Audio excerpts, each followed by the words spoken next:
दोस्तों नमस्कार, ये है मार्गदर्शन फॉर सिविल सर्विसेज। मैं अनुराग चौधरी।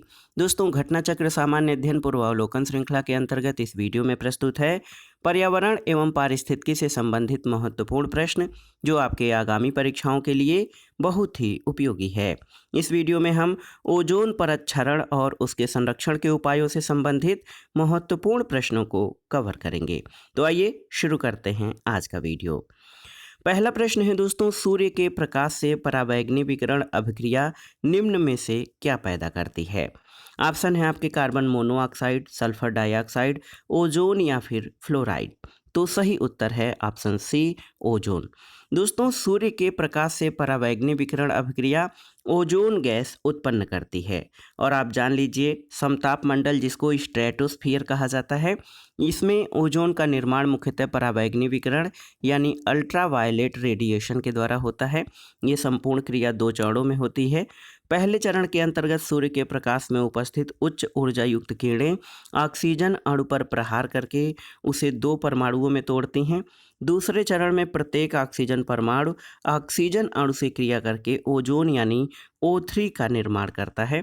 और ये क्रिया निरंतर तब तक चलती रहती है जब तक समताप मंडल में पराबैंगनी किरणें उपस्थित रहती हैं।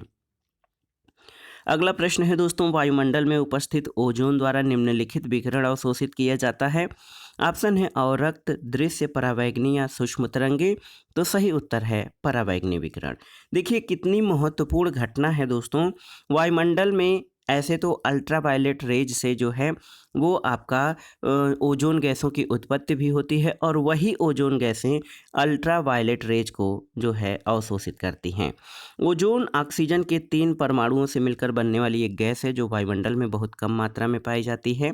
जमीन की सतह के ऊपर अर्थात निचले वायुमंडल में ये एक खतरनाक प्रदूषक है, जबकि ऊपरी वायुमंडल में ओजोन परत के रूप में ये सूर्य के पराबैंगनी विकिरण या अल्ट्रावायलेट किरणों से पृथ्वी पर जीवन को बचाती है।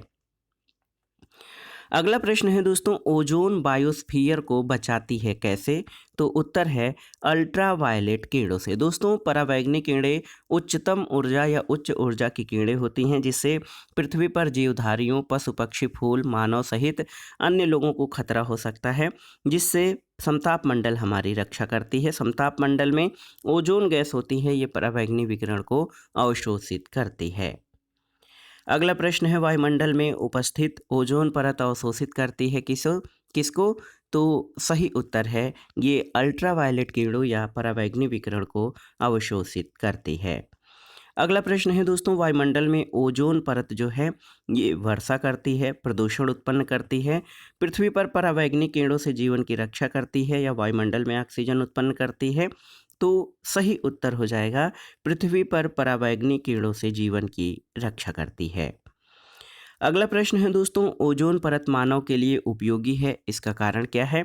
तो उत्तर है ये सूर्य की अल्ट्रावायलेट किरणों को पृथ्वी पर आने से रोकती है, यानी ये अल्ट्रावायलेट किरणों के लिए एक छन्नी की तरह कार्य करती है। अगला प्रश्न है, निम्नलिखित युग्मों में कौन सही सुमेलित नहीं है, आपको बताना है। रेनेटिंग से पनीर निर्माण होता है, बिल्कुल सही है। जैव प्रौद्योगिकी प्लाज्मिड्स, गोल्डन चावल में विटामिन ए होता है, विटामिन ए होता है। ओजोन परत ट्रोपोस्फियर में नहीं बल्कि स्ट्रेटोस्फियर में पाई जाती है। तो ऑप्शन डी आपका सही सुमेलित नहीं है। और आप जान लीजिए दोस्तों, ओजोन परत मुख्यतः स्ट्रेटोस्फियर यानी समताप मंडल के निचले हिस्से में पृथ्वी से लगभग 10 से 50 किलोमीटर की ऊंचाई पर अवस्थित रहती है और इसमें ऑप्शन डी आपका सही सुमेलित नहीं है। अगला प्रश्न है दोस्तों, ओजोन परत मुख्यतः कहाँ अवस्थित रहती है? तो ओजोन परत मुख्यतः स्ट्रेटोस्फियर में उपस्थित होती है। आप जान लीजिए ऑप्शन बी आपका सही उत्तर है। दोस्तों ओजोन परत मुख्यतः स्ट्रेटोस्फियर यानी समताप मंडल के निचले हिस्से में पृथ्वी से लगभग 10 से 50 किलोमीटर की ऊंचाई पर अवस्थित रहती है, लेकिन परत के रूप में इसका सर्वाधिक संकेंद्रण 15 से 30 किलोमीटर के मध्य ही पाया जाता है। इसका 10% ट्रोपोस्फियर यानी क्षोभ मंडल में और 90% स्ट्रेटोस्फियर, इसकी हिंदी है, समताप मंडल में पाया जाता है। और ये परत सूर्य की हानिकारक पराबैंगनी किरणों को पृथ्वी पर आने से रोकती है। अगला प्रश्न है दोस्तों, ओजोन परत अवस्थित है कहाँ पर? तो आप जानते हैं ये समताप मंडल यानी स्ट्रेटोस्फियर में अवस्थित है। अगला है, निम्न में से किसमें ओजोन की सर्वाधिक सांद्रता मिलती है? तो उत्तर है स्ट्रेटोस्फियर में दोस्तों ओजोन की सर्वाधिक सांद्रता मिलती है। वायुमंडल की सबसे निचली परत को क्षोभ मंडल या ट्रोपोस्फियर कहा जाता है। इसके ऊपर क्रमशः स्ट्रेटोस्फियर यानी समताप मंडल, मेसोस्फियर यानी मध्य मंडल और एक्सोस्फियर यानी बहिर्मंडल आते हैं। ओजोन की सर्वाधिक सांद्रता समताप मंडल में मिलती है। अगला प्रश्न है दोस्तों, ओजोन परत पृथ्वी के करीब ऊंचाई पर है कितनी? 50 किलोमीटर, 300 किलोमीटर, 2000 किलोमीटर या 20 किलोमीटर? तो सही उत्तर है 20 किलोमीटर। दोस्तों, ओजोन परत का मुख्य भाग समताप मंडल में मुख्यतः पृथ्वी की सतह से 15 से 30 किलोमीटर की ऊंचाई पर पाया जाता है और पृथ्वी के ऊपर इसकी सघनता मौसम और अन्य जलवायुविक या भौगोलिक कारकों पर निर्भर करती है। अगला प्रश्न है, ओजोन परत मुख्यतः कहाँ पाई जाती है? आपको बताना है। तो समताप मंडल में पाई जाती है। यही प्रश्न कई बार पूछा गया है कि वायुमंडल की सबसे निचली परत कौन सी है? तो ये है ट्रोपोस्फियर यानी क्षोभ मंडल। दोस्तों, वायुमंडल की सबसे निचली परत क्षोभ मंडल है और इसकी ऊंचाई विषुवत रेखा पर 18 से 20 किलोमीटर जबकि ध्रुवों पर अपेक्षाकृत कम होती है। क्षोभ मंडल के ऊपर समताप मंडल, उसके ऊपर मध्य मंडल, फिर ताप मंडल और बहिर्मंडल आते हैं। मौसम की प्राय सभी घटनाएं जिनमें बादल, ओला, कोहरा, तुषार, मेघ गर्जन, आंधी, तूफान, ये सभी क्षोभ मंडल में घटित होते हैं। अगला प्रश्न है दोस्तों, निम्नांकित में से कौन सी परत सममंडल में सम्मिलित नहीं है? आयन मंडल, क्षोभ मंडल, मध्य मंडल और समताप मंडल। तो इसमें से आपको बताना है कि कौन सी परत सममंडल में अवस्थित नहीं है। तो सही उत्तर है सममंडल यानी होमोस्फियर में संगठन में एक समानता की विशेषता है। इसके अंतर्गत 3 परतें क्षोभ मंडल, मध्य मंडल और समताप मंडल शामिल हैं। आयन मंडल सममंडल में शामिल नहीं है। याद रखिएगा, ये महत्वपूर्ण प्रश्न है। अगला प्रश्न है, समताप मंडल में ओजोन के स्तर को प्राकृतिक रूप से विनियमित किया जाता है किसके द्वारा? तो ये बहुत ही महत्वपूर्ण प्रश्न है। देखिए, यूपीपीसीएस मुख्य परीक्षा 2016 में पूछा गया है। समताप मंडल में ओजोन स्तर को प्राकृतिक रूप से विनियमित किया जाता है नाइट्रस ऑक्साइड द्वारा, नाइट्रोजन ऑक्साइड द्वारा, सीएफसी द्वारा या जलवाष्प के द्वारा। तो सही उत्तर है नाइट्रोजन डाइऑक्साइड के द्वारा। दोस्तों, समताप मंडल में ओजोन के स्तर को प्राकृतिक रूप से नाइट्रोजन डाइऑक्साइड द्वारा विनियमित किया जाता है। ओजोन परत की मोटाई जो है मौसम के हिसाब से बदलती रहती है। वसंत ऋतु में इसकी मोटाई सबसे ज़्यादा होती है, वर्षा ऋतु में सबसे कम रहती है और आप जानते हैं ओजोन परत को डाप्सन इकाई यानी डाप्सन यूनिट में मापा जाता है। एक डाप्सन यूनिट 0 डिग्री सेल्सियस और 1 एटीएम प्रेशर पर शुद्ध ओजोन की 0.01 मिलीमीटर की मोटाई के बराबर होता है और सामान्य तापमान और दबाव की स्थिति में ओजोन परत की मोटाई समताप मंडल में 2 से 5 मिलीमीटर होती है और इसकी सांद्रता मौसम, दिन के घंटे और स्थान के आधार पर भिन्न होती है। अब आइए अगले प्रश्न पर आते हैं दोस्तों, इनमें से कौन क्लोरोफ्लोरोकार्बन के लिए सत्य नहीं है? ये प्रशीतकों के रूप में उपयोग में लाई जाती है, बिल्कुल। ये ग्रीन हाउस प्रभाव में योगदान नहीं देती है। ये समताप मंडल में ओजोन परत को घटाने में उत्तरदायी है, बिल्कुल सही है। और ये निचले वायुमंडल में अक्रियाशील है, बिल्कुल। तो ये जो ऑप्शन बी है कि ये ग्रीन हाउस प्रभाव में योगदान नहीं देती है, ये आपका सही नहीं है, क्योंकि आप जानते हैं दोस्तों क्लोरोफ्लोरोकार्बन या सीएफसी जो होता है ये क्या होता है, क्लोरीन, फ्लोरीन और कार्बन के मानवनिर्मित यौगिक है। ये रसायन ग्रीन हाउस गैस या ग्रीन हाउस प्रभाव में योगदान देने के साथ साथ ओजोन परत की ओजोन गैस से अभिक्रिया करके ओजोन को ऑक्सीजन के रूप में विघटित कर देते हैं, जिसके कारण ओजोन परत का क्षरण होता है। अगला प्रश्न है, निम्न में से कौन सा तंत्र सही सुमेलित नहीं है? तो कार्बन डाइऑक्साइड थर्मल पावर स्टेशनों से निकलता है, बिल्कुल सही। क्लोरोफ्लोरोकार्बन ऑटोमोबाइल से, ये सही नहीं है। नाइट्रस ऑक्साइड धान के खेतों से जलमग्न, और सल्फर डाइऑक्साइड ईंट के भट्ठों से। तो क्लोरोफ्लोरोकार्बन दोस्तों आप जान लीजिए क्लोरीन, फ्रोमीन और क्लोरीन, फ्लोरीन और कार्बन से बना मानव निर्मित गैसीय और द्रव्य पदार्थ है, जो कि रेफ्रिजरेटर और वातानुकूलित यंत्रों में शीतकारक के रूप में प्रयोग होता है। इसका ऑटोमोबाइल उद्योग से संबंध नहीं है। और आप जान लीजिए कि वायुमंडल में उपस्थित जो ओजोन परत होता है उसके क्षरण के लिए ये बहुत अधिक उत्तरदायी है। अगला प्रश्न है, ओजोन छिद्र के लिए या ओजोन क्षरण के लिए कौन उत्तरदायी है? तो उत्तर है CFC यानी क्लोरोफ्लोरोकार्बन। अगला प्रश्न है दोस्तों, ओजोन छिद्र का कारण क्या है? तो ओजोन छिद्र का कारण क्लोरोफ्लोरोकार्बन है। ऑप्शन सी आपका सही उत्तर हो जाएगा। और आप जानते हैं क्लोरोफ्लोरोकार्बन दोस्तों मानव निर्मित जो है रसायन है, जो रेफ्रिजरेटर और वातानुकूलित यंत्रों में शीतकारक के रूप में या ठंडा करने वाले पदार्थ के रूप में प्रयोग किया जाता है। और ओजोन के क्षरण में बहुत ही इसकी भूमिका बहुत ही महत्वपूर्ण है। ओजोन परत क्षरण में सबसे प्रभावी गैस CFC है। निम्नलिखित में से कौन सी गैस ओजोन परत के ह्रास के लिए उत्तरदायी है? तो आप जानते हैं क्लोरोफ्लोरोकार्बन, ऑप्शन बी हो जाएगा। और निम्नलिखित में से कौन सी गैस ओजोन परत अवक्षय के लिए उत्तरदायी है? तो सही उत्तर क्लोरोफ्लोरोकार्बन। और ये प्रश्न बार बार परीक्षाओं में पूछा गया है। ओजोन परत को सर्वाधिक नुकसान पहुंचाने वाले प्रदूषक कौन है? तो ये क्लोरोफ्लोरोकार्बन है। ऑप्शन डी आपका सही उत्तर हो जाएगा। अगला प्रश्न है, वायुमंडल में निम्न में से किस एक की उपस्थिति से ओजोनोस्फीयर में ओजोन परत का क्षरण होता है? तो आप जान लीजिए दोस्तों क्लोरोफ्लोरोकार्बन। क्लोरोफ्लोरोकार्बन यानी जिसको शॉर्ट में CFC कहा जाता है, ये मानव निर्मित रसायन है। इससे सर्वाधिक नुकसान होता है ओजोन परत को। अगला प्रश्न है, ऊपरी वायुमंडल की ओजोन परत का क्षरण किससे हो रहा है? तो आप जानते हैं क्लोरोफ्लोरोकार्बन से। निम्नलिखित में से कौन सा एक ओजोन परत की क्षीणता के लिए उत्तरदायी नहीं है? देखिए, प्रशीतकों में प्रयुक्त होने वाला CFC12, विलायक के रूप में प्रयुक्त मेथिल क्लोरोफार्म, अग्निशमन में प्रयुक्त हैलोन 1211 या नाइट्रस ऑक्साइड। तो सही उत्तर क्या हो जाएगा? विलायक के रूप में प्रयुक्त मेथिल क्लोरोफार्म। ऑप्शन बी आपका सही उत्तर हो जाएगा। दोस्तों आप जान लीजिए कि वायुमंडल में विद्यमान ओजोन परत सूर्य से आने वाली हानिकारक पराबैंगनी किरणों को रोकने का कार्य करती है। इससे पृथ्वी पर जीवन की सुरक्षा होती है। ओजोन परत की क्षीणता के लिए उत्तरदायी गैसें CFC, halogens, nitrous oxide, trichloroethylene, halon 1211 और 1301 इत्यादि हैं। अगला प्रश्न है दोस्तों, निम्न ग्रीन हाउस गैसों में से कौन सी गैस है जिसके द्वारा ट्रोपोस्फियर में ओजोन प्रदूषण नहीं होता है? Methane, carbon monoxide, nitrogen oxide या जलवाष्प?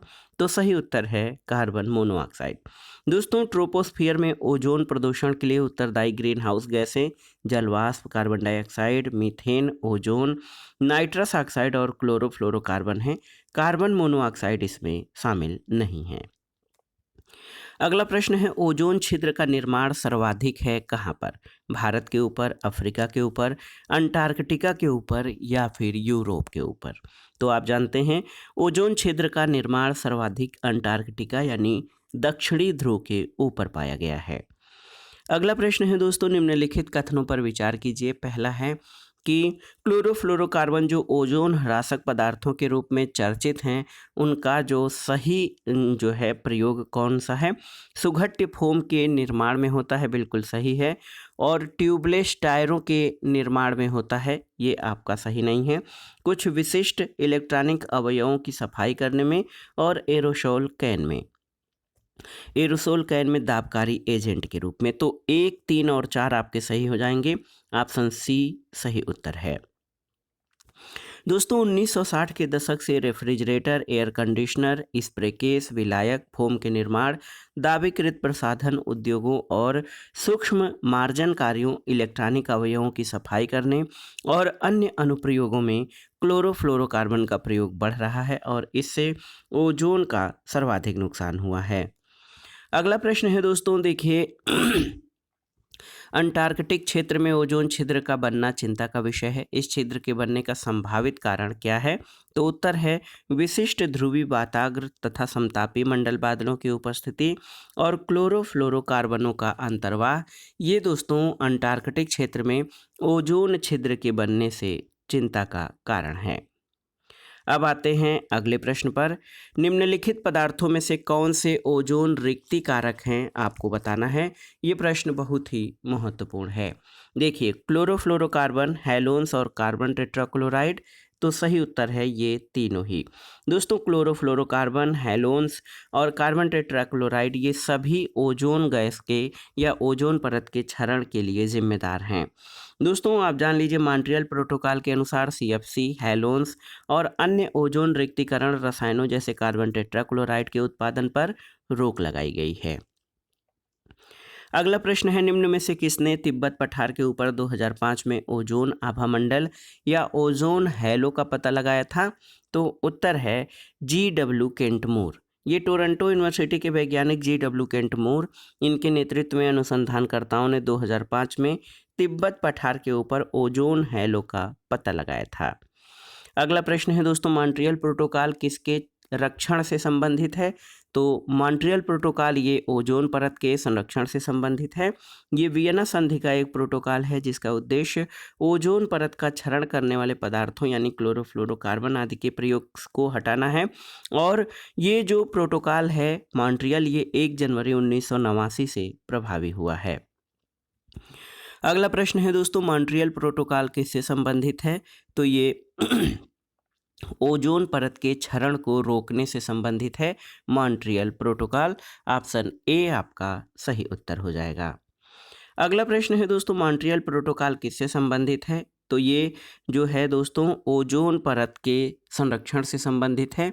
यहाँ पर सही उत्तर क्लोरोफ्लोरोकार्बन के उत्पादन पर रोक लगाने से संबंधित है, जिससे कि ओजोन परत का संरक्षण होता है। अगला प्रश्न है दोस्तों, निम्नलिखित में से कौन सा युग्म सही सुमेलित नहीं है? प्रथम विश्व जलवायु सम्मेलन 1979 सही है। प्रथम पृथ्वी शिखर सम्मेलन एजेंडा 21 सही है। पृथ्वी शिखर सम्मेलन +5 1997 सही है। कार्बन व्यापार मॉन्ट्रियल प्रोटोकॉल ये सही नहीं है, क्योंकि मॉन्ट्रियल प्रोटोकॉल ओजोन परत की क्षीणता से संबंधित है और ये 1987 में हस्ताक्षरित हुई थी। और प्रथम विश्व जलवायु सम्मेलन 1979 में जिनेवा में हुआ था। प्रथम पृथ्वी शिखर सम्मेलन 1992 रियो डी जेनेरियो में, इसमें एजेंडा 21 पारित किया गया। और पृथ्वी शिखर सम्मेलन जो है ये 1992 +5 यानी 1997 में आयोजित किया गया था। अगला प्रश्न है, ओजोन परत संरक्षण दिवस कब मनाया जाता है? तो प्रतिवर्ष 16 सितंबर को, याद रखिएगा दोस्तों। 1994 में संयुक्त राष्ट्र महासभा ने प्रतिवर्ष 16 सितंबर को अंतर्राष्ट्रीय ओजोन परत संरक्षण दिवस के रूप में मनाने की घोषणा की। और 1987 में इसी दिन यानी 16 सितंबर को मॉन्ट्रियल प्रोटोकॉल पर हस्ताक्षर किए गए थे। 2022 के ओजोन दिवस का मुख्य विषय Montreal protocol at 35 global cooperation protecting life on earth है। 2021 का मुख्य theme Montreal protocol keeping us our food and vaccines cool था। अगला प्रश्न है, ओजोन परत के संरक्षण का अंतर्राष्ट्रीय दिवस मनाया जाता है? तो 16 सितंबर को मनाया जाता है। विश्व ओजोन दिवस कब मनाया जाता है? तो याद रखिएगा 16 सितंबर को, ओजोन के प्रति संरक्षण और जागरूकता फैलाने के लिए। ओजोन दिवस किस तिथि को मनाया जाता है? तो प्रतिवर्ष 16 सितंबर को। अंतर्राष्ट्रीय ओजोन दिवस 16 सितंबर। कौन सा युग्म सुमेलित नहीं है, आपको बताना है। ओजोन क्लोरोफ्लोरोकार्बन सही सुमेलित है। अम्ल वर्षा नाइट्रिक एसिड आपका सही सुमेलित नहीं है। और दोस्तों, आप जान लीजिए कि रॉकेट ईंधन, केरोसिन तेल और ग्रीन हाउस प्रभाव कार्बन डाइऑक्साइड, ओजोन अवक्षय का मुख्य कारण सीएफसी यानी क्लोरोफ्लोरोकार्बन है। अम्ल वर्षा में सल्फर डाइऑक्साइड और नाइट्रोजन के ऑक्साइड उत्तरदायी होते हैं, नाइट्रिक एसिड नहीं। एक तरह से देखा जाए तो जो नाइट्रिक एसिड नाइट्रोजन के ऑक्साइड जो होते हैं दोस्तों, वो जो है प्रतिक्रिया करके वायुमंडल की गैसों से प्रतिक्रिया करके नाइट्रिक ऑक्साइड का निर्माण करते हैं और सल्फर के ऑक्साइड जो है सल्फ्यूरिक अम्ल का निर्माण करते हैं, जो अम्ल वर्षा में जो है यही गिरता है और इससे एसिडिक रेन कहा जाता है। अगला प्रश्न है, निम्नलिखित में से कौन सा एक ओजोन का अवक्षय करने वाले पदार्थों के प्रयोग पर नियंत्रण करने से संबंधित है? तो चरणबद्ध रूप से बाह्य प्रयोग को फेजिंग आउट मुद्दे से संबंधित है। तो सही उत्तर है मॉन्ट्रियल प्रोटोकॉल।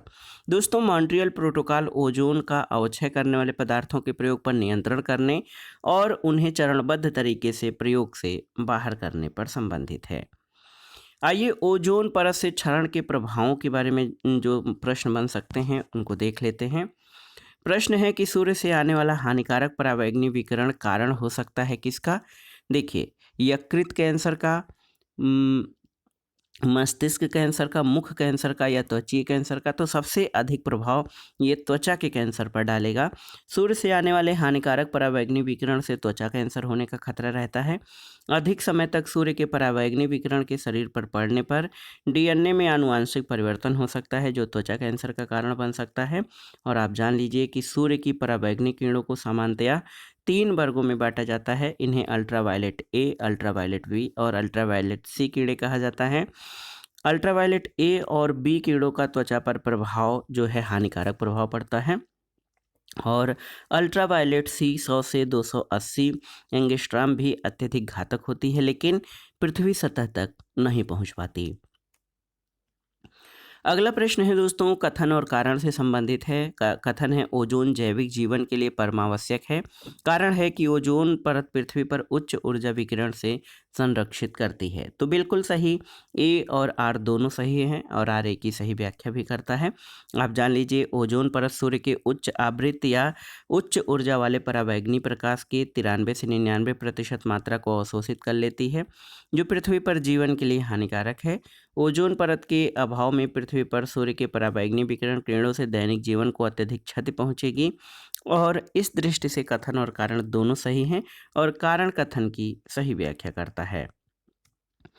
अगला प्रश्न और आज के वीडियो का आखिरी प्रश्न है कि वैज्ञानिकों की टीमों में किसने सबसे पहले अंटार्कटिका के ऊपर ओजोन छिद्र का पता लगाया था? तो उत्तर है ब्रिटिश टीम ने। दोस्तों, सबसे पहले ब्रिटिश दल ने 1985 में टोटल ओजोन मैपिंग स्पेक्ट्रोमीटर की मदद से अंटार्कटिका के ऊपर ओजोन छिद्र का पता लगाया था। तो ये था आज का वीडियो। घटना चक्र सामान्य अध्ययन पूर्वावलोकन श्रृंखला के अंतर्गत पर्यावरण एवं पारिस्थितिकी से संबंधित महत्वपूर्ण प्रश्न। इसमें हमने ओजोन परत के क्षरण और संरक्षण के उपायों से संबंधित महत्वपूर्ण प्रश्नों को कवर किया, जो आपके आगामी परीक्षाओं के लिए बहुत ही उपयोगी है। आप इन प्रश्नों को तैयार कर लीजिएगा। दोस्तों, वीडियो आपको कैसा लगा हमें कमेंट बॉक्स में ज़रूर बताइएगा। वीडियो को लाइक करें, शेयर करें और इस चैनल मार्गदर्शन फॉर सिविल सर्विसेज को सब्सक्राइब करें। वीडियो देखने के लिए धन्यवाद दोस्तों। नमस्कार।